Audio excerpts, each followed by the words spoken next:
glória a ti, Senhor. Cristo, palavra, palavra de Deus. O Senhor esteja convosco. Ele está no meio de nós. Proclamação do Evangelho de Jesus Cristo, segundo João. Glória a vós, Senhor. Naquele tempo, Jesus respondeu aos judeus: meu Pai trabalha sempre, portanto também eu trabalho. Então os judeus ainda mais procuravam matá-lo, porque além de violar o sábado, chamava Deus o seu Pai, fazendo-se assim igual a Deus. Tomando a palavra, Jesus disse aos judeus: em verdade vos digo, o Filho não pode fazer nada por si mesmo. Ele faz apenas o que vê o Pai fazer. O que o Pai faz, o Filho faz também. O Pai ama o Filho, ele mostra tudo o que ele mesmo faz. Ele mostrará obras maiores ainda, de modo que ficareis admirados.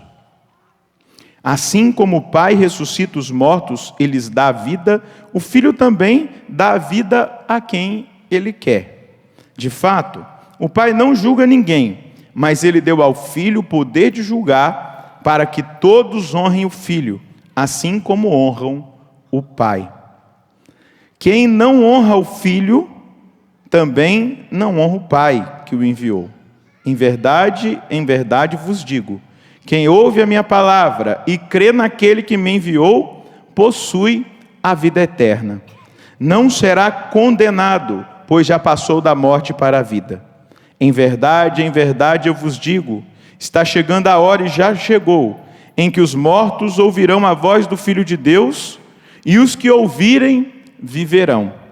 Porque assim como o Pai possui a vida em si mesmo, do mesmo modo concedeu ao Filho possuir a vida em si mesmo. Além disso, deu-lhe o poder de julgar, pois ele é o Filho do homem. Não fiqueis admirados com isso, porque vai chegar a hora em que todos os que estão nos túmulos ouvirão a voz do Filho e sairão.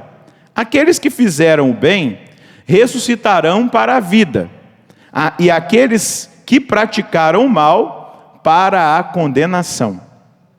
Eu não posso fazer nada por mim mesmo. Eu julgo conforme o que escuto, e o meu julgamento é justo, porque não procuro fazer a minha vontade, mas a vontade daquele que me enviou. Palavra da salvação. Glória a vós, Senhor. Você pode ir sentando e cantando.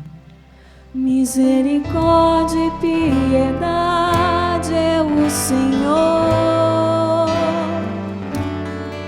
Misericórdia e piedade é o Senhor. Mais uma vez, misericórdia. Misericórdia e piedade é o Senhor. Misericórdia e piedade é o Senhor. Mais uma vez, você cantando, misericórdia.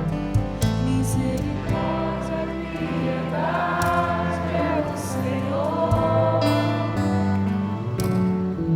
Misericórdia e piedade é o Senhor. Se você precisa, pode ser mais forte. Misericórdia. Misericórdia e piedade é o Senhor. Misericórdia e piedade é o Senhor.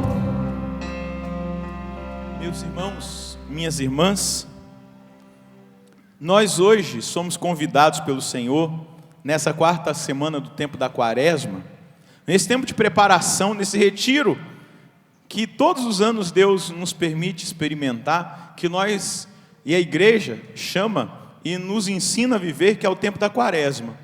Um tempo de reflexão, um tempo onde nós precisamos passar a nossa vida pelo crivo da palavra de Deus, averiguar como nós estamos vivendo, para bem celebrar a festa da Páscoa. E hoje, de uma maneira especial, o profeta Isaías vai nos apresentar essa dimensão de um Deus presente, de um Deus que é pastor, que cuida, que protege, que guarda, que guia, que não deixa o seu povo, como o próprio profeta vai dizer, que nem o calor nem o sol o prejudique. E aí o profeta vai trazendo essas imagens de um Deus que prepara o melhor para o seu povo, que ajuda esse povo a compreender o seu amor, a sua misericórdia, a revelação desse Deus que vem ao nosso encontro, a revelação desse Deus que quer verdadeiramente provocar em nós uma reação, um encantamento, que quer nos atrair para Ele. Porém, o próprio texto da Sagrada Escritura deixa bem claro que uma parte daquele povo, e aqui na conclusão dos versículos, a partir do 14, Deus vai trazer essa revelação pelo profeta. Disse Sião: o Senhor abandonou-me, o Senhor esqueceu-se de mim. Acaso pode a mulher esquecer? Aí Deus vai declarar: acaso pode a mulher esquecer do seu filho pequeno, a ponto de não ter pena do fruto do seu ventre? Se ela esquecer, eu, porém, não me esquecerei de ti. Exatamente porque muitas vezes nós medimos o amor de Deus, ou a presença de Deus, ou a ausência de Deus, e aí a ausência, você viu que eu fiz aqui as aspas, diante das dificuldades que nós estamos vivendo na nossa vida, das provações que nós passamos, das lutas, das dores, dos sofrimentos, e em muitos desses momentos a gente é como esse povo, acha que Deus esqueceu de nós, porque nós não temos ainda desenvolvido em nós, muitos de nós, outros já tiveram um avanço espiritual, já subiram o nível da intimidade com Deus, da compreensão, da conformidade com Cristo e com Cristo crucificado, já conseguem entender e perceber a presença de Deus na dor, no sofrimento, na perda, nas angústias, nos momentos difíceis que fazem parte da nossa vida de cristãos, de homens e de mulheres que caminham nessa terra, faz parte da nossa caminhada. Muitos já conseguiram compreender isso, já conseguem perceber. E deixa eu dizer uma coisa, o nosso Deus quer uma adesão de fé, não por aquilo que a gente consegue ver, ou que nós conseguimos explicação, porque às vezes a gente fica, mas por que está acontecendo isso na minha vida? Por que eu estou passando por essa prova? Por que aconteceu aquilo? E tal, e fica nesse porquê, nunca recebe resposta, porque geralmente Deus não dá resposta mesmo, porque Ele quer uma adesão de fé. Veja como Ele tratou Abraão. Ele entregou para Abraão um GPS com o endereço de onde Abraão tinha que ir? Estava lá? O camelo de Abraão tinha um GPS? Não tinha. Abraão tinha que obedecer a palavra, a voz, no escuro, sem saber, mas acreditando. No entanto, que Abraão é o destaque, junto com a Virgem Maria, como modelo de obediência de fé. Ele adere ao que Deus diz, sai da sua terra. E depois ele é colocado ainda numa prova maior, quando Deus quer testar para ver se o filho da promessa não tinha tornado-se uma idolatria, ele pede para que Abraão se sacrifique o filho. E Abraão vai. E o que Abraão faz? Obedece, não questiona. Não pergunta, mas por quê? Agora você deu e vai tirar? É interessante quando a gente olha para Jó, e Jó, no auge do seu sofrimento, perdeu a família, perdeu os bens, perdeu a saúde, e Jó diz, Deus deu, Deus tirou, louvado seja o nome do Senhor. A compreensão da maturidade da fé. Nós precisamos chegar nessa maturidade. É um caminho que nós vamos fazendo. É um caminho que nós vamos experimentando. Mas hoje, Deus, diante de tudo aquilo que você está vivendo, que talvez não tenha resposta, diante de tudo aquilo que você já passou, talvez você olhe para uma pessoa que está vivendo uma situação difícil. Hoje Deus quer afirmar algo para mim e para você. Fundamentar isso no nosso coração. E a palavra que ele diz ao profeta Isaías é essa: pode a mãe esquecer o seu filho pequeno, a ponto de não ter pena do fruto do seu ventre?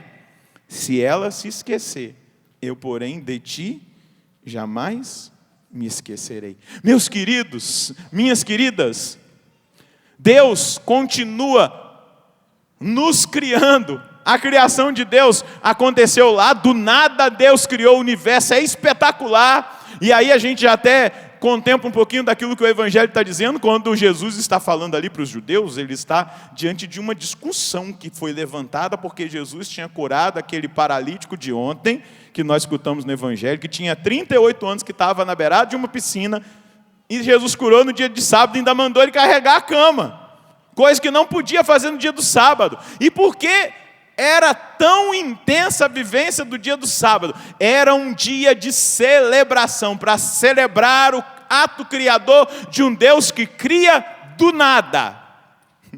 E aí Jesus vai dizer, o Pai trabalha sempre e o Filho também.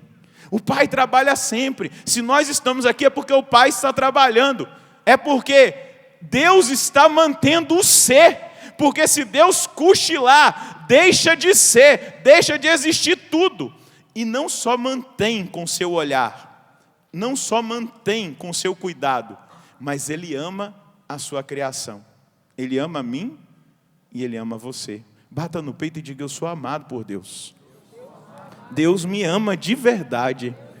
Se eu estou aqui, se existe esse mundo, pisa aí no chão, tem gravidade, né, que está te segurando aí? Ou você está flutuando? Quando eu vejo aqueles filmes que o pessoal está fora da gravidade, eu fico doido para voar daquele jeito. Fica levinho, né? Existe gravidade, Deus está sustentando essa terra, Deus está olhando para nós. Se Deus tirar os olhos dessa terra, se Deus cochilar, eu não sei nem calcular aqui milésimo de segundo, tudo deixa de ser, porque quem criou tem que manter a sua criação, e a mantém com a sua presença, com o seu olhar, com o seu amor. Ele nos ama. E hoje, isso fica explícito para nós, exatamente pela declaração que ele faz a Israel, que muitas vezes errou, que muitas vezes se desviou, que muitas vezes pagou o preço dos seus erros, porque tem consequências as opções erradas que nós fazemos. E Israel pagou esse preço, foi para o exílio, sofreu, foi humilhado, ficou distante da sua terra, distante da sua cultura, distante de tudo.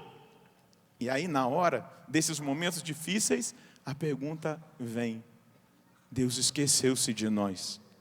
Não, Deus não se esqueceu de nós. Eu acho que eu contei aqui, mas eu vou contar de novo, porque muita gente esquece, diz que a gente tem que contar 6 vezes, para pelo menos fixar, né? Mas eu acho que há umas 3 semanas eu contei a história de Santo Antão. Eu contei? Eu contei? Não, vou contar. Mesmo se eu contei, eu vou contar de novo. Santo Antão era um homem muito rico. A família dele abastada, dono de fazendas. E os pais morreram. Antão era muito novo, era ele e a irmã. Muito novo. E os pais deixaram Antão e a irmã numa situação financeira excelente. Eles tinham muita terra, eles tinham propriedade, produção e tal. E um dia, Antão foi até a igreja rezar, porque eles eram católicos.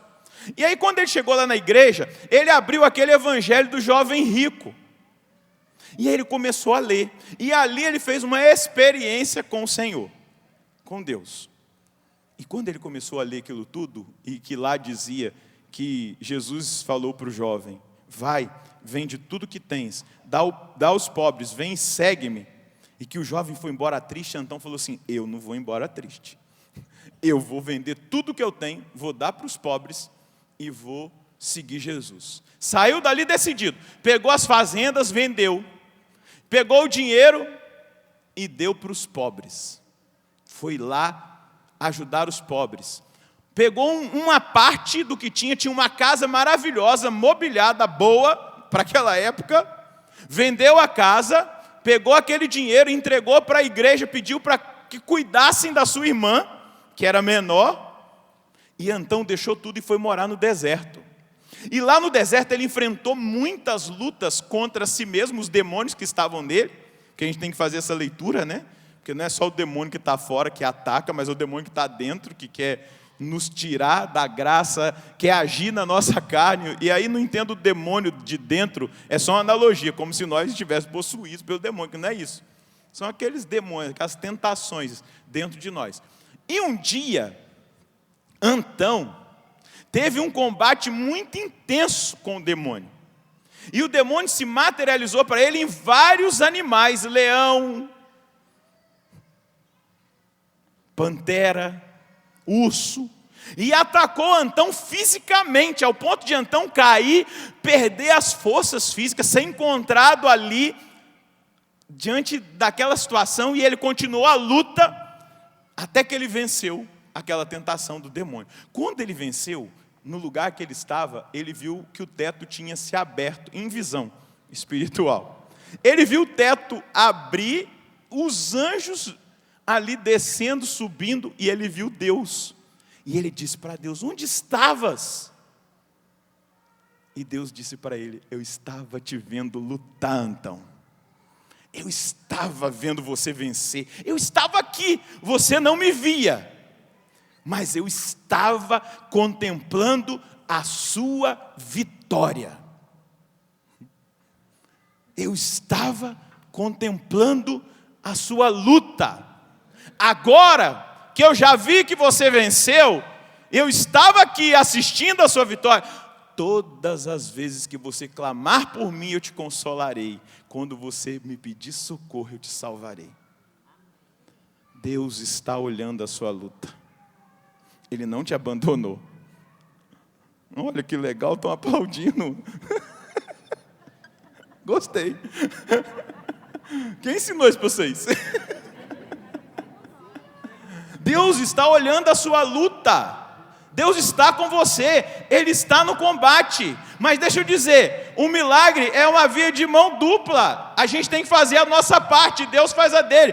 O problema é que nós pensamos que Deus é nosso empregado, Ele tem que fazer tudo do nosso jeito, na nossa hora, da nossa vontade. É como se Ele fosse o nosso servo. Limpa aí agora. Ele vai lá e limpa a sujeira que nós fizemos. Não é assim, né? Deus não é nosso empregado. Deus não é nosso servo. É o contrário, nós que somos servos dele. É bem diferente. Nós não podemos confundir as coisas. E por isso entender que Deus está conosco.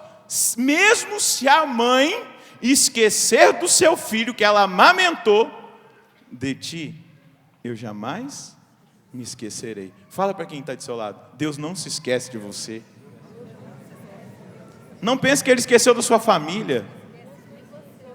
Aquela luta que você está enfrentando, a batalha financeira, meu Deus, nessa crise, que é a situação difícil com o seu filho, com a sua filha, no seu matrimônio, Deus está olhando você lutar. Deus está do seu lado, mas é preciso que você lute. É preciso que você enfrente, é preciso que você crie têmpera, é preciso que você acredite, que você caminhe pela fé, é preciso que você assuma: Deus está comigo. Se eu fosse você, eu repetiria isso.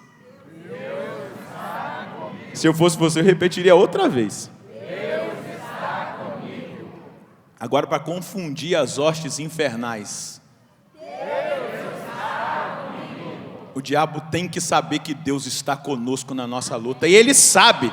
Só nós que precisamos, eu e você, precisamos tomar posse disso.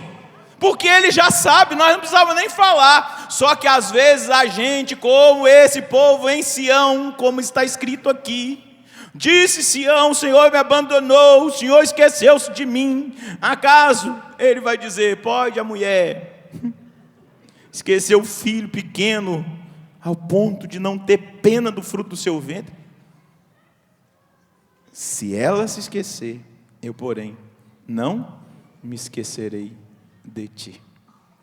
Quer prova maior? Olha para o Evangelho. Aí está o conflito. Os fariseus, os judeus, os doutores, os escribas não conseguiam reconhecer, como Sião não conseguia reconhecer a presença de Deus no meio deles. Jesus estava ali, e era o próprio Deus encarnado. A palavra que se encarnou estava trabalhando, agindo, e estava mostrando algo que superava o ato criador de Deus. Gente, isso aqui é tremendo. Sabia que algo superou a criação de Deus quando criou do nada? Deus criou do nada, não existia nada. E o sábado foi instituído para celebrar isso, mas algo superou a criação do nada. Aquilo que a teologia diz que é a união hipostática. Deus se fez homem. Deus desceu na nossa condição humana. Como que nós escutamos o profeta Isaías no sábado, se você foi na missa ou leu a liturgia, que era a festa da encarnação, a visitação. Senhor que visita ali a nós. A leitura dizia: uma virgem conceberá e dará à luz a um filho, e ele se chamará, como? Que significa? Deus está conosco. Além de nós sabermos que espiritualmente Ele está, isso tornou-se matéria, se materializou. Ele assumiu a nossa carne, a nossa condição humana, o nosso sofrimento, a nossa dor, as nossas lutas. Ele recebeu um corpo, como a carta aos Hebreus vai dizer: deste-me um corpo. Ele recebeu um corpo, e esse corpo foi penalizado numa cruz. Deus está conosco, Deus vem nos salvar. E aí o sábado é superado, porque nós agora fazemos a festa da redenção no domingo, desse Deus que trabalha. E deixa eu dizer, qual é o maior trabalho que Jesus faz? Você sabia? Pergunta para quem está do seu lado, qual é o maior trabalho que Jesus faz? Nossa, Ele curou a nossa irmã ali, glória a Deus, que trabalho lindo, não é? Da cura dela. Tremendo, Deus não trabalhou na vida dela? Não obrou? Algumas pessoas falam obrar. Obrou. Eu vi o tio Du aí, daqui a pouco ele vai dar o testemunho dele também. Estou esperando os exames, mas um milagre aconteceu da nenê que nasceu, belezinha. Aqui, né, tio Du? Na missa do clube, pedindo, nós oramos. Ele vai trazer os exames, mas era 0 a produção de espermatozoide. E Deus fez. Deus trabalhou. Mas sabe qual é o maior trabalho de Jesus? Gerar comunhão com Deus em nós. Esse é o maior trabalho. Que nós tenhamos comunhão com a Trindade. Ele vem exatamente gerar isso. Ele trabalha sempre para que eu e você tenhamos comunhão com Deus. E tendo comunhão com Deus, nós sejamos fortalecidos no nosso caminho. Nós não vamos ser iludidos diante dos desafios. Deus não veio para nos iludir, dizendo que nós não vamos ter problema. Deus não veio pregar a teologia da prosperidade. Paulo já disse, nós pregamos Cristo e Cristo crucificado. Nós não pregamos que vai descer dinheiro do céu. Nós não pregamos que quem segue a Jesus vai ganhar carro, vai ganhar dinheiro na conta, no banco. Nós pregamos Cristo crucificado, igualzinho Paulo ensinou. Só que essa comunhão que Jesus vem fazer, nos experimentar, nos dá visão espiritual e nos tira dessas visões completamente distorcidas do Evangelho, da verdade de Deus, e nos coloca no caminho certo. E aí sim, quando pelo fruto do nosso trabalho, porque, meu irmão, se você quer prosperar, vai trabalhar, vai estudar, vai fazer mestrado, doutorado, vai abrir uma empresa, mas deixa eu dizer, não vai aparecer na sua conta R$1 milhão.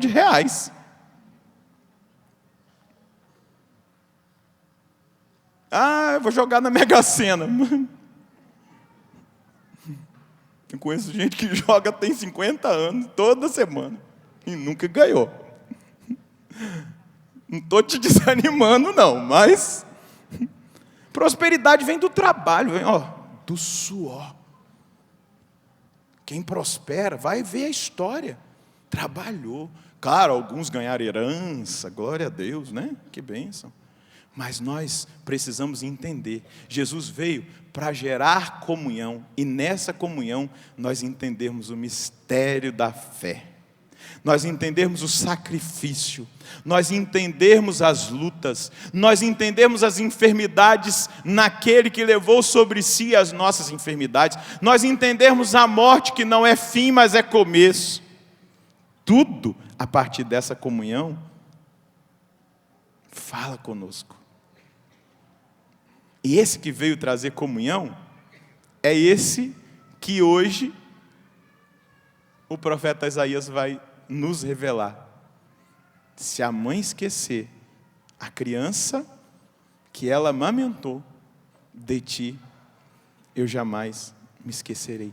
Eu pergunto para você, quando você olha para uma cruz, igual aquela que está ali, ou igual essa que está aqui no altar, quando você olha para Jesus, que não tiraram a vida dele, mas ele a entregou livremente, quando você olha para ele, você ainda tem condição de dizer: onde tu estás, Senhor?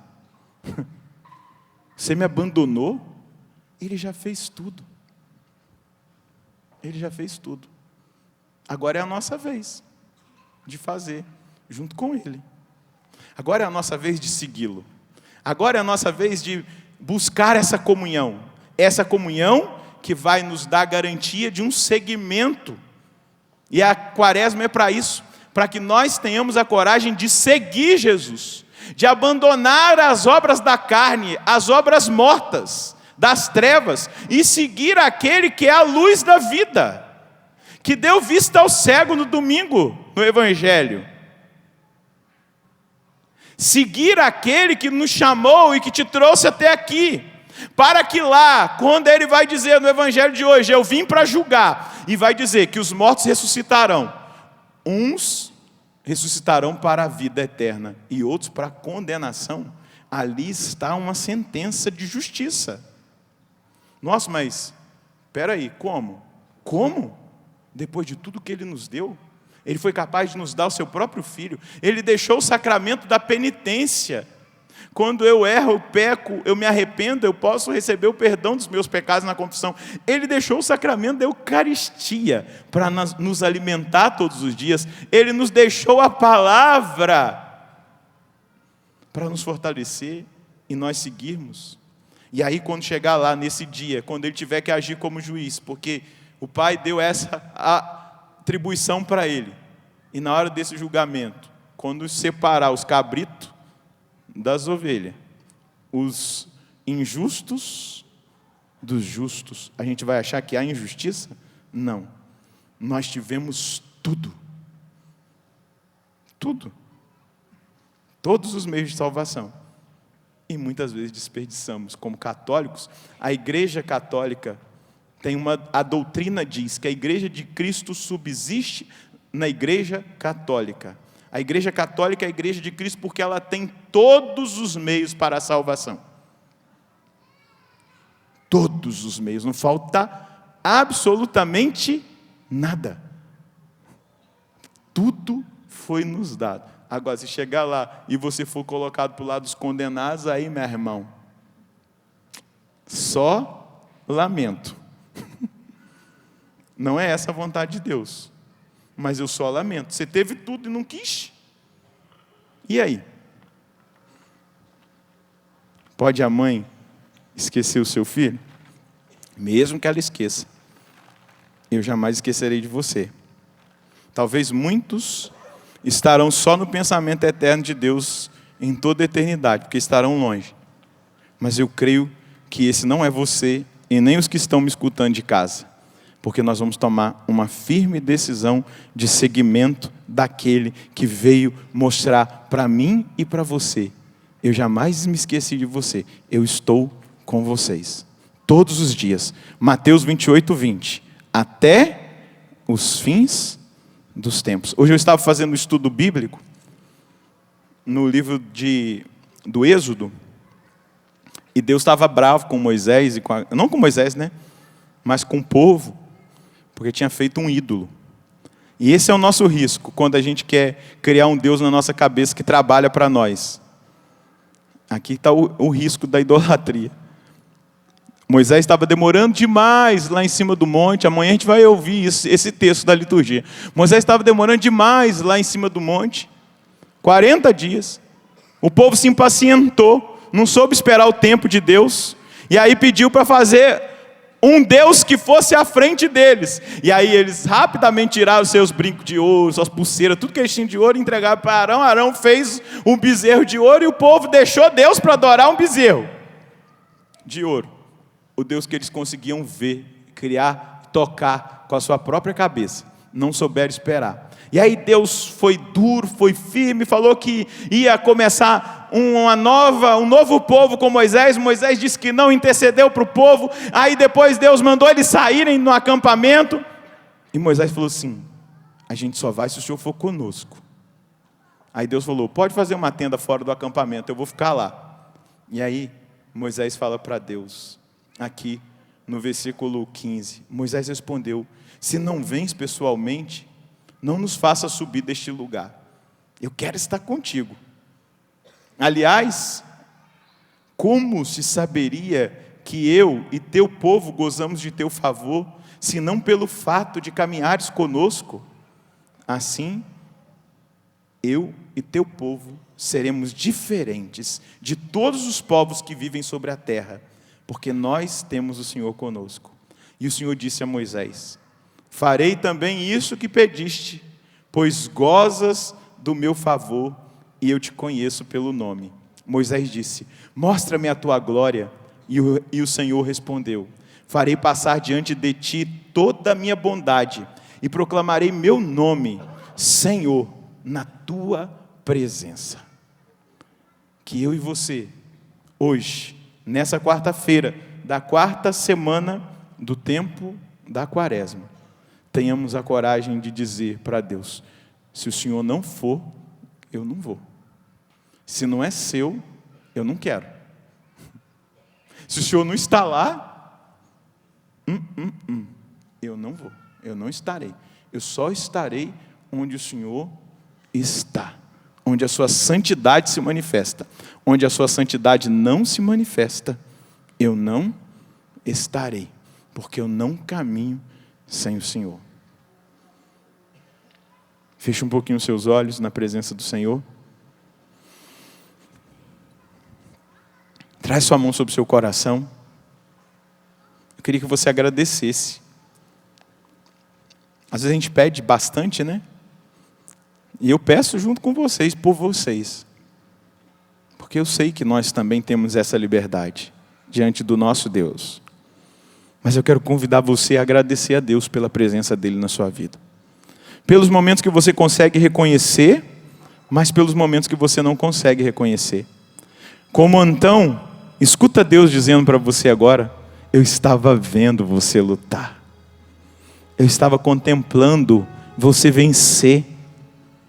Eu estava te olhando. Agradeça a Deus, porque Ele tem caminhado em cada situação com você. Tem situações, meu irmão, que a gente dorme numa noite e fala assim: eu não sei se eu vou dar conta amanhã. E de repente a gente está de pé no outro dia, de cabeça erguida. É graça, é presença misteriosa de um Deus que não nos abandona. Então agradeça a Deus agora por cada momento da sua vida. Eu não sei quantos anos você tem, eu tenho 40. E eu quero agradecer a Deus pela presença dEle na minha vida, por aqueles momentos que eu não conseguia enxergá-lo, mas eu hoje, ao escutar o profeta trazer a palavra a Israel, eu jamais me esquecerei de Ti. Hoje eu quero Te agradecer, Senhor, porque eu posso olhar para trás e detectar que o Senhor verdadeiramente esteve comigo, porque teve momentos que eu não sei como eu consegui superar, mas é porque a Sua graça que me basta estava agindo na minha vida. Vai agradecendo Ele agora, vai agradecendo porque Ele não te abandona, vai agradecendo porque Ele não te deixa, porque Ele é um Deus presente. Vai agradecendo principalmente por esses momentos que você não conseguiu reconhecê-lo. Talvez agora, no momento presente, às vezes Deus está tão perto de nós que a gente não consegue enxergar. E talvez no momento presente você vive uma grande tribulação, um grande sofrimento. Talvez você diga assim: eu não sei como nós vamos sair dessa. Como muita gente olha para o Brasil, muito brasileiro olha para a nação e diz assim: como nós vamos sair dessa crise? Mas tenha certeza, Deus está com você, com o povo brasileiro. Mas diga agora: obrigado, Senhor, porque o Senhor está comigo, e eu assumo essa graça, eu assumo essa certeza, pela fé eu tomo posse, mesmo na dor, mesmo no sofrimento, mesmo na perda, mesmo na enfermidade, mesmo no desemprego, mesmo no sofrimento, eu quero declarar hoje: obrigado, Senhor, porque eu sei que o Senhor está comigo, o Senhor me contempla, o Senhor me vê, o Senhor está do meu lado, o Senhor é a minha vitória. Eu quero te agradecer, ó Deus, porque o Senhor é esse Deus, Emanuel, o Deus conosco, o Deus que trabalha sempre, o Deus que quer a nossa salvação, que veio nos salvar. Eu quero agradecer, Senhor, pela sua encarnação. Eu quero te agradecer porque o Senhor recebeu um corpo como o nosso, como o meu. Eu quero te agradecer pelo seu ensinamento. Eu quero te agradecer pelo seu sim, pela sua cruz, pela sua morte na cruz e pela sua ressurreição. Obrigado, Senhor, porque o Senhor fez tudo por mim. Obrigado, Senhor, porque o Senhor fez tudo na minha vida. E agora trabalha incansavelmente para que eu não perca a comunhão como Adão perdeu lá no jardim. O Senhor veio restituir a comunhão, derrubar o muro que nos separava, o muro que nos deixava envergonhados diante do Pai. Mas a sua presença, Senhor, nos traz redenção, nos traz salvação e nos traz visão. Obrigado, Senhor, porque hoje pela fé eu consigo ver a minha vida de uma maneira diferente. E pede para Deus agora: seja ousado, levanta sua mão direita e fala assim: eu quero subir o nível de intimidade. Fala para Ele: eu quero subir o nível de intimidade contigo. Pede para Ele agora, fala: eu quero subir o nível de intimidade contigo. Me liberta da cegueira, eu quero enxergar a verdade, eu quero ver com os meus olhos, na minha vida, cada vez mais a sua presença. Me ajuda a subir o nível, Senhor. Me tira dessa criancice espiritual que muitas vezes eu me encontro. Chegou a hora de amadurecer, chegou a hora de crescer espiritualmente. Quaresma é tempo de crescimento espiritual, é tempo de conversão. E eu estou pedindo por esse povo que aqui está, e junto com eles eu peço: me faz subir o nível de intimidade que me faz e que me permite contemplar pela fé, pelo ato de fé, que tu estás comigo. Amém. Segura na mão de quem está do seu lado, balança a mão desse irmão e diga: ele está com você. E tem um livrozinho que todo mundo acha que é de criança, né? O Pequeno Príncipe, já ouviu falar? Mas não, tem ensinamentos tremendos ali para nós adultos. E lá no Pequeno Príncipe, o Pequeno Príncipe vai dizer assim: só se vê bem com o coração, porque o essencial é invisível aos olhos. E ver com o coração é ver com a fé, é enxergar de uma maneira diferente no sobrenatural. Balança a mão desse irmão mais uma vez e diga: ei, suba o nível de intimidade, enxergue com o coração.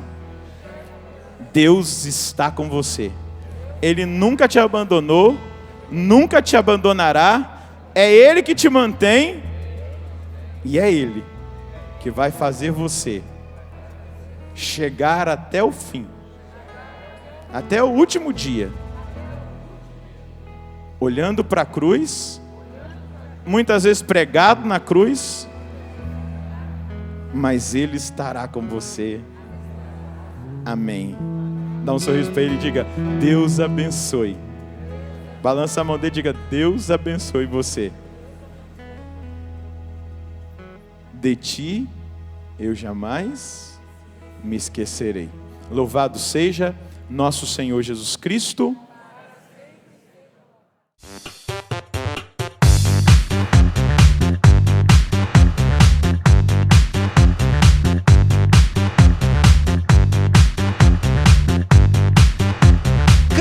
novaplay.com. Assine já!